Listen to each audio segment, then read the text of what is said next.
Sir, आपने बोला था कि इस बार आप मेरा प्रमोशन कर दोगे। अरे हाँ हाँ कर दूंगा, मुझे अच्छे से याद है, तुम टेंशन मत लो। साहब, ये मेहरोत्रा जी ने फाइल भिजवाई है।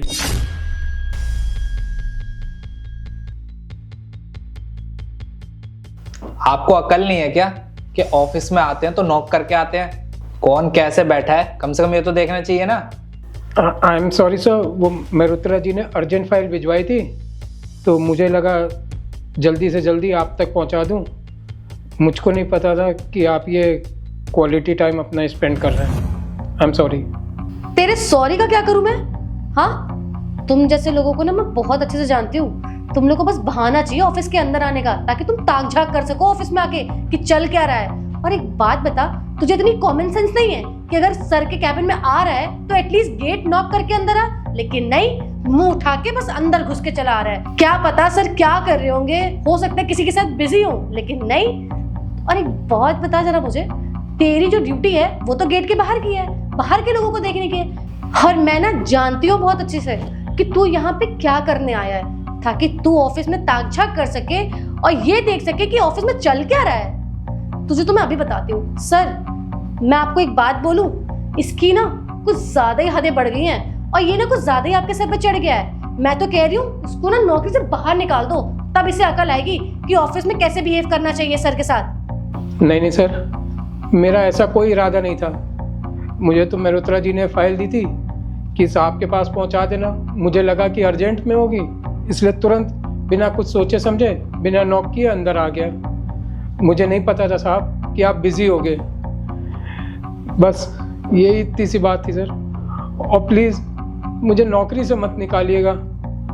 ये नौकरी की वजह से ही मेरा घर बार चलता है, और अगर ये नौकरी चली गई तो मैं और मेरी बीवी तो रोड पे आ जाएंगे सर। अरे नहीं नहीं, मैं आपको जॉब से नहीं निकाल रहा हूँ, पर मुझे आप एक बात बताइए। आपने कुछ टाइम पहले बताया था कि आपकी एक बेटी भी है और वो एक अच्छी पोस्ट पर भी है। तो जब उसकी इतनी अच्छी पोस्ट है तो आपको काम करने की क्या जरूरत पड़ रही है? सर, मेरी बेटी है नहीं, थी, और मेरा उससे किसी तरह का कोई संबंध नहीं है। क्यों? ऐसा क्या हुआ कि आपने उससे सारे रिश्ते तोड़ दिए? सर, मेरी बेटी ना पैसों के लालच में इतनी अंधी हो चुकी है ना कि उसको ये नहीं समझ आ रहा कि वो अपने बाप की इज्जत उछाल रही है। इज्जत उछाल रही है? मैं कुछ समझा नहीं अंकल। सर, ये जो लड़की आपके साथ खड़ी है ना, यही मेरी बेटी है।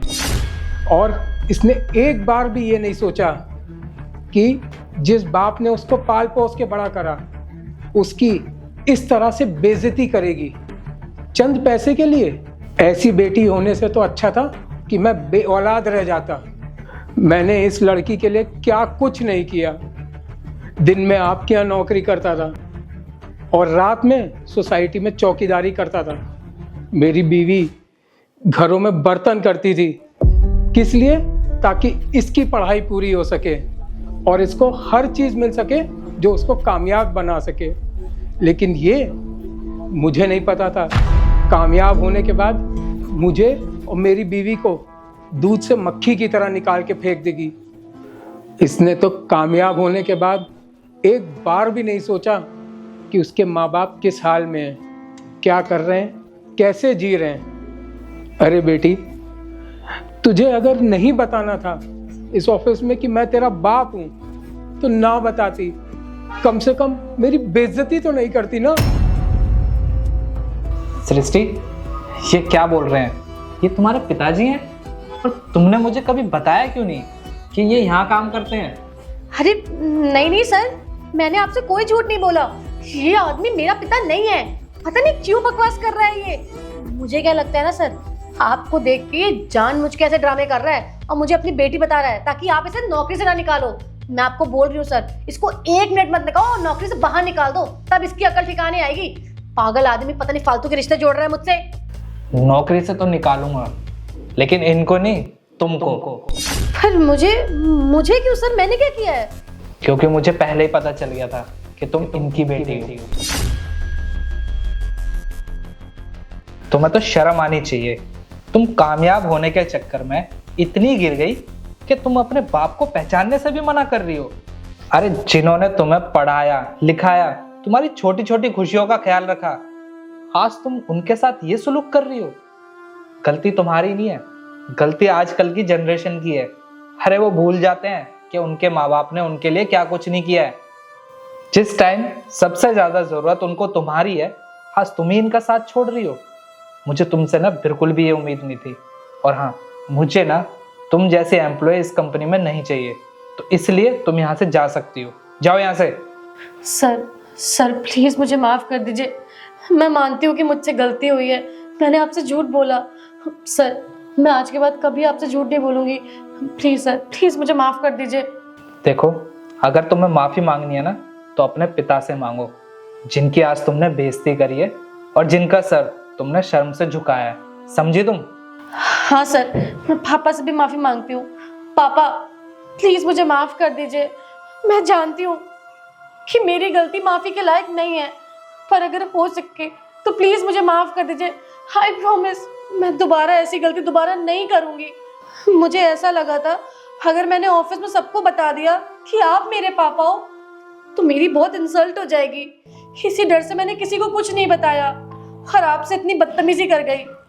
पर आज के बाद सच में मैं दोबारा कभी ये गलती नहीं करूंगी। हाँ प्लीज मुझे एक लास्ट मौका दे दो, मुझे माफ कर दो पापा प्लीज। नहीं बेटा, मैं तुमको माफ तो कभी नहीं कर सकता। मैंने ये सुना ही था कि बुढ़ापे में आके उनके बच्चे उनका साथ छोड़ जाते हैं, लेकिन आज अपनी इन आंखों से देख भी लिया। आज तक जो कुछ भी किया तेरे लिए वो मेरी एक भूल ही थी, और जिसकी सजा भी मैं काट रहा हूँ। मेरी जिंदगी का क्या है, अभी भी कट रही थी, आगे भी कटी आएगी। बस तू खुश रहे, जैसे भी रहे, जहाँ भी रहे। मैं तुझे बद्दुआ तो नहीं दे सकता, बस जहाँ भी रहे अच्छे से रहे और खुश रहे।